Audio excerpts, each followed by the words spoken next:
नमस्कार दोस्तों, स्वागत है आपका मैट टॉक विद शशि में। और आज हमारे साथ हैं doctor Nishant Sharma, sports injury and arthroscopy surgeon. और आज का सवाल पूछा है भीलवाड़ा से हमारे व्यूअर ने कि शोल्डर बार बार क्यों निकल जाता है, बार बार डिसलोकेट क्यों हो जाता है और इसका परमानेंट सॉल्यूशन क्या है। तो जानेंगे डॉक्टर निशांत शर्मा। जैसा कि ये क्वेश्चन बहुत अच्छा है, लेकिन एक्चुअली शोल्डर डिसलोकेशन इसलिए होता है कि शोल्डर की जो बॉल होती है ह्यूमरस की, वो बोन एक छोटे सॉकेट में रहती है। तो छोटे सॉकेट के चारों तरफ अब एक टिश्यू होता है, उस टिश्यू में जैसे ही कोई सडन फोर्स लगता है तो जॉइंट डिसलोकेट हो जाता है, तो कंधा निकल जाता है। और कंधा एक बार निकलने के बाद उसके चारों तरफ का जो टिश्यू है वो ढीला हो जाता है, तो इस वजह से शोल्डर फिर बार बार निकलने लगता है। और इसका जो बेस्ट ट्रीटमेंट है वो आर्थ्रोस्कोपिक सर्जरी होती है।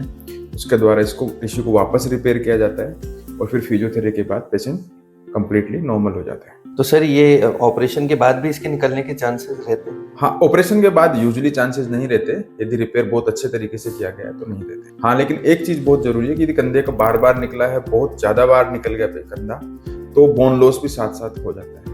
तो ऐसी स्थिति में हम डॉक्टर लोग जो ऑर्थोस्कोपिक सर्जन है यूजुअली पेशेंट को असेस करते हैं कि ये ऑर्थोस्कोपिक सर्जरी से इसको इस तरह के परिणाम मिलेंगे।